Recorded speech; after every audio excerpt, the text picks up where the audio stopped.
Ang cute ng boses mo. Hindi, ang cute talaga. O yan hindi ako nag-follow up na ano Dahil totoo naman talaga. Gusto mo sumali? Charot lang. Sino ba yung kumakanta sa inyo? Isa pa, para at least 2 songs. And welcome natin si Boss na. Boss, nag-iisa lang po kayo. Wala po kayong kasama.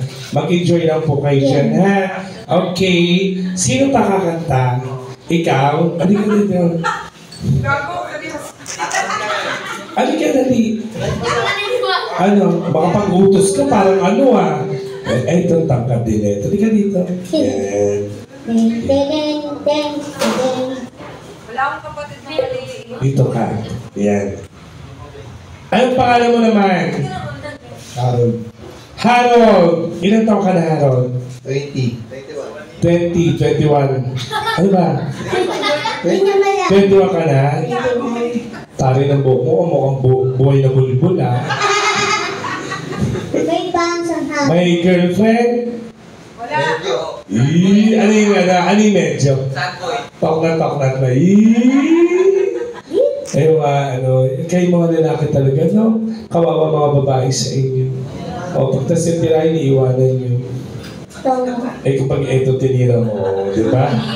Pag nabuntis mo yan, at least hindi ka mahihirapan. Oo, pag nagkaanak yan, ganyan. Ikaw naman mag-alaga. Gagawin mo. Sasaluhin na pa na. Tsaka hindi mo na po problemahin kung paano ka bibili ng diaper. Bakit? Oo, kasi band-aid lang, pwede na sa anak mo. Maliit lang pa na. Anong kakantayin mo? 14. Silent. 14? 14. Silent Sanctuary. Ay, okay. Go, palakpakan natin si Harold. Harold, no? Go! Sige ang sagot.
parang lahi kayo ng mga magagaling kumanta. Mama. Oo. Okay. Sila naman ang iyan natin ng request. Oo. Malay mo naman. Ano naman po ang gusto niyo i-request sa amin? Basta yung alam namin, mga kanta nyo kasi mga pambagets. Oo. Hello ni Adele. Pakilang po. Pahirapan nyo kami para naman hindi nakakahiya. Diyos ko. Hello. Oo. Hello, brother.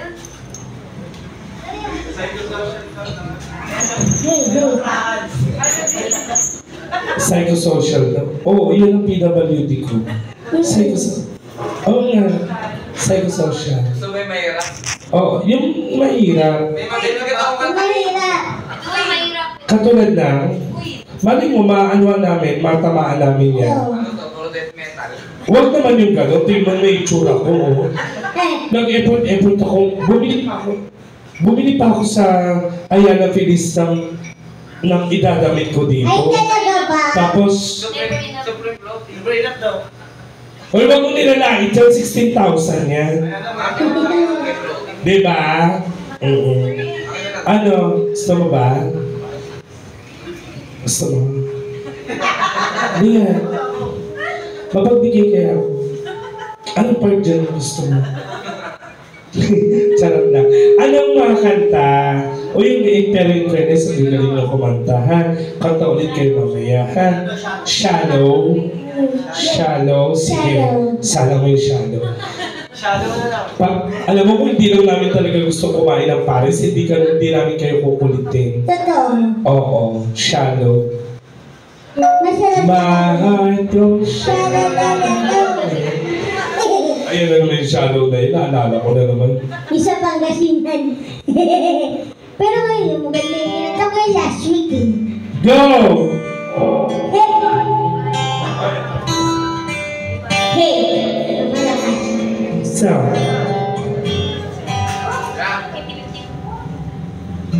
Tell me something good. Are you happy in this modern world?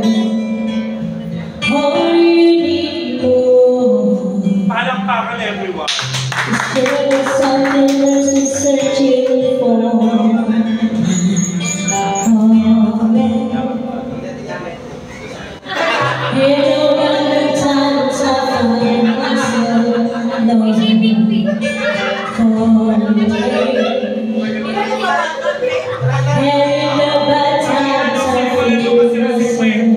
Oo nga eh. Ayun na, tatay mo sa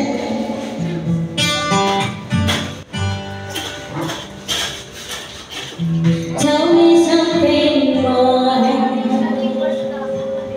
I heard you trying to feel that boy. All you need more.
Ayan. Oy, thank you. Ilan to kasi sinimulan ng 50.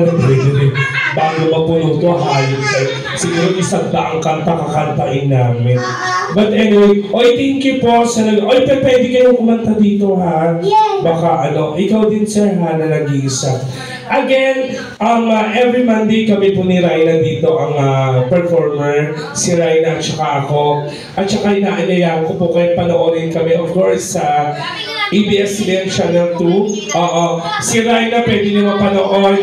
Of course, itatype niyo lang Pops Fernandez, I Can See Your Voice. Mapapanood niyo na si Raina, ang nag-champion ng I Can See Your Voice. Ayan, tingnan nyo. Para at least alam nyo kung saan kami mapapanood. Ayan, si Raina sa I Can See. Ang first time nyo dito, ito na ang kasagutan dahil ito na si San ka ba naroon and our guest star, the concert queen, Miss Pops Fernandez.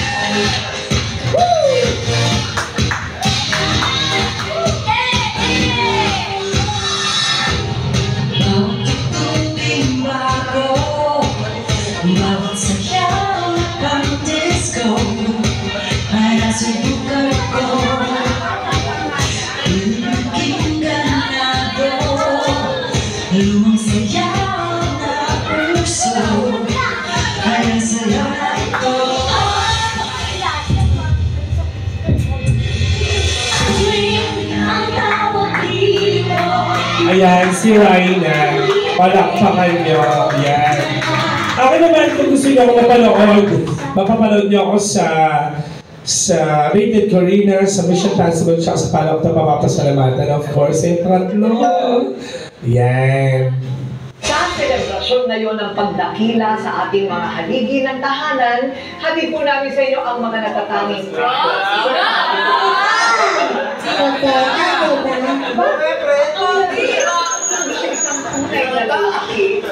pero hindi naman daw ito naging dahilan para magampanan niya ang dakilang tungkulin niya sa kanyang mga anak. Ano ang sikreto nitong single Becky dad at idolo pa ng mga tunay na lalaki? Sino ba si Alan? At bakit siya confidently beautiful with a heart na tawaging #BestDad? Ayan naman. Ako naman, mapapanood din naman ako sa I Can See Your Voice. Sa Mission Possible, sa Paano Kita Mapapasalamatan, at saka sa hindi kasi nung sa kasi, nagsimula yan talaga. Actually, malaking utang na loob ko sa channel to kasi kung hindi ako na-discover sa Mission Possible, hindi makikita ni Judy Ann yung buhay ko at hindi na kukunin sa Paano Kita Mapapasalamatan. Kung hindi naman din dahil kay Judy Ann, hindi naman makikita ni Corina Sanchez yung buhay ko sa Rated ko. Sige na nga, hindi na ako mahiya. Sige, i-play mo yung ang tahanan ni Alan. At si Chef kasi pa,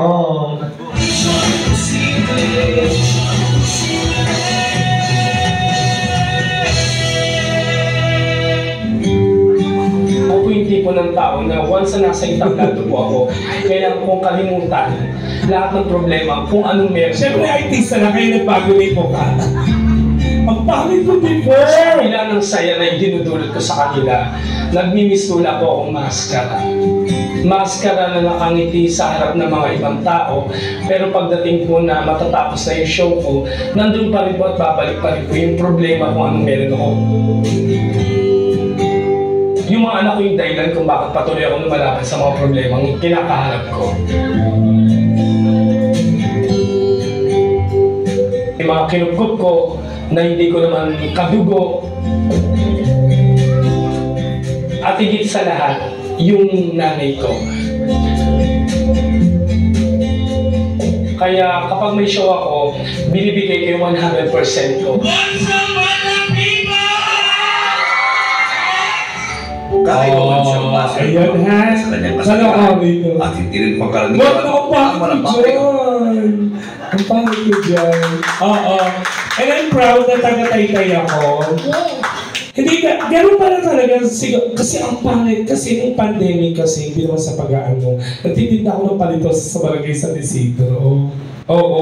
Tapos ayun nga na-discover ako. Siya, wala namang pagbabago, okay lang naman, di ba? Pero cute, nag-cute lang ako ng konti. May buhok talaga yan. Kasi, nagpakalbo lang ako dati, pero tumubo na lang. Siyempre, nakaahon sa buhay. may pagpa-transplant, ganun. Manipis kasi yung buhok ko dati. Nag-ano lang ako, ano ba to? Uy! Lahat ng mga numinipis ang buhok, gusto nilang malaman. Ano ako? Hindi. Sige na nga, mini ko na nga sa inyo. Parehas kami ni Chad Kinis. Oo. So nagpatupi. Halata ba? Hindi naman, di ba? Hindi naman, no? Yan. Oo. Ayan na, kaya every Monday kami ni Raina nandito sa G-Vibes. Ito yung bar na unang-unang tinanggap ko sa Taytay kasi hindi ako nag-show sa Taytay. Lagi ako nasa Manila. Yung G-Vibes kasi, una sa lahat, masarap yung pagkain. Mabait yung mga empleyado, mabait yung may-ari. Kaya dito ako nag-show every Monday. Ito na yung pinaka-pampering day ko. Oo, kasi from Tuesday to Sunday, iba-ibang lugar pinupunta namin, iba-ibang bansa, iba-ibang, kaya lagi ang karamihan. Sunday talaga ako before dito. Lagi po ako may show ng Sunday, kaya nagpalipat ako ng Monday para kahit paano makabisita ako sa G-Vibes kasi ito yung pangalawang yung pangalawang tahanan ko. Pero huwag kayo mag-alala kasi hindi po ako singer ha, komedyante po ako. Yan. Basta gusto nyo kumanta. Tsaka yung mga biro-biro ko, joke lang yun. Oy, pero nagkano naman na improvement ko naman. Di ba nag-cute yan? Wala kayo na-improve. Panginoon mukhang pangit ako dati sa'yo, tala. Ayos ah. Kaya iniinganyo ko kayo every Monday. Sa totoo lang po, kung gusto ninyong mawala yung problema ninyo. Ito, sa totoo lang aminin ko sa inyo totoo. Sa Maynila kasi, ako para sa akin kung bakit ko tinanggap yung G-Vibes. Ang mga Taytayenyos at saka yung mga magkakalapit bayan, tayo, more on trabaho, tapos gusto lang natin mag-relax. Hindi katulad sa Maynila. Sa Maynila kasi tarantado yung mga guests namin. Alam mo bakit? Pera, hindi naman sa bawat isang kanta, 1,000. Ganun sila kawalda sa pera kasi gusto nila mag-enjoy. Kaya lang, parang hindi ka masaya kasi parang binabayaran yung pagkatao namin. Di ba meron doong isang customer na parang winagaywayan ako ng pera na sabi sa akin na kantahin mo itong yung parang okay na siguro ako sa medyo maliit. Basta natutuwa yung mga tao. At saka yung mga pinatay-tay at kaitay, hindi mo sa mga mababait kasi tayo. Di ba? Hindi totoo yun. Sa Maynila, eto ka, minumura. Pag binigyan ng 1,000, kunwari papakantain ng mataas. Bigyan ng 1,000, 2,000, ganyan. Pero mumurahin siya, parang, tangin na makantayin. Mga ganun. Parang nakaka-degrade ng pagkatao. Kaya ayoko umalis sa G-Vibes kasi walang kapalit na halaga yung gusto namin magpasaya sa inyo. Di ba, no? Oo. Kaya maraming salamat sa pagpunta. At saka sana every Monday gawin nyo itong habit. Kasi dito ako yung komedyante na ginagawa kong kapamilya yung mga guest ko. Hindi ako namimili na kung sino lang yung nagbibigay ng malaking pera, yun lang iniintindi ko, hindi ako ganon. Pantay-pantay lang tayong lahat dito. Ha? So, panoorin nyo ako. Uy, pag pinanood nyo yung buhay ko sa rated ko rin na best iiyak kayo. Malalaman nyo kung bakit. Yun. Tsaka kaya sumikat ang tipika dahil sa akin. Oo, kasi in-endorse ko ang tipika. Yung coffee shop dito. Yan. Ikaw din, boss, ha? Ba't mag-isa ka lang? Parang feeling ko nag-meet na tayo before. Sa sumulong. Anak mo, choir. Anak ko, choir. Oo, anak ko, choir. Sino? Kasama mo si George. Oh my God! Si George Gabriel ay bunso kong anak. Kaya pamilyar yung mukha. Talaga? Ikaw sa bigay nung ininom namin na dito. Sa labar? Yeah, choir ka. Maganda boses mo kasi choir yung anak ko. Gusto mo makita si George. Okay, sige, play mo to. Tapos papakanday ko. Talaga ba? Tawagan ko nga yung anak ko. Sabihin ko yung kakwenya nandito umiinom. Hindi yung mga anak ko kasi parang barkada ko lang. Yung panganay ko is sa valedictorian ng Sumulong, si Juan Miguel. At ngayon ay graduate na ng Trilo. Oo, sa Sumulong. Kaya tawagan ko si Josh. Uy, pupunta talaga sila po Denver. Mayroon akong guest. Uy, papasensya ako na nagsasabi sa inyo ha. Ang mga taga Maynila, hindi mauwi na ng gugulo, hindi. Makulas sila, mayayabang sila kasi marami silang pera. Hindi nila alam, mas marami tayong pera sa kanila. Kaya pag pumunta sila, tatago ko yan. Para peperahan natin yun. Hindi, si Boss Denver kasi, guest namin from Nabotas. Sa sobrang favorite niya kami dalawa ni Ryan, kahit saan ako mag-show, pinupuntahan ako. Kaya hindi ko na-expect na, eto sabi niya, lapit na. Pero hindi ako nag-ano kung totoo, hindi baka mamaya, niloloko lang ako. Tatawagan ko na yung anak ko. Mali mo naman, nandiyan na yun. Sabi na malapit na 40 minutes lang naman ang biyahe ng yung anak ko. Tawagin. Kaya sabi ko parang familiar, parang nakita na tayo Anong grade mo na ba? College ka na? Anong year mo na? Nag-stop ka ngayon? Dapat first year college ka. Mas ahead ka sa anak ko ng 1 year. Ay hindi, magka-batch kayo ng anak ko, magka-class kayo. Nagkita lang kami sa Sa choir. Siya una ko nakilala. Mabait yung anak ko, no? Hindi mabait yung anak ko talaga. Maganda ko kumanta kasi nag-champion ng choral yan. Ano ka sa, tenor ka ba? Bass ka? Ay maganda kumanta to. Teka lang, kailangan makausap ko yung yung anak ko. Wait lang. Ano pangalan mo? Jerwin? Jerwin. Jerwin. Tingnan mo, sabi ko sa kanya, parang ano to, parang familiar, yung pala, Diyos ko, kakwa. Okay lang nila nyo, huwag na kayo mag-deliver ng ng yelo, kumanta na kayo dito, hindi ka na. Sila ba yun? Yung mga umiinom na mga nag-yelo? Oo! Sabi ko na nga po, ikaw yung huwag na kayo, hindi ka na dito. Pati yung nag-deliver ng yelo, kumano na dito. Nagpupunta na sa amin. Kasi masaya pag Monday talaga, malalaman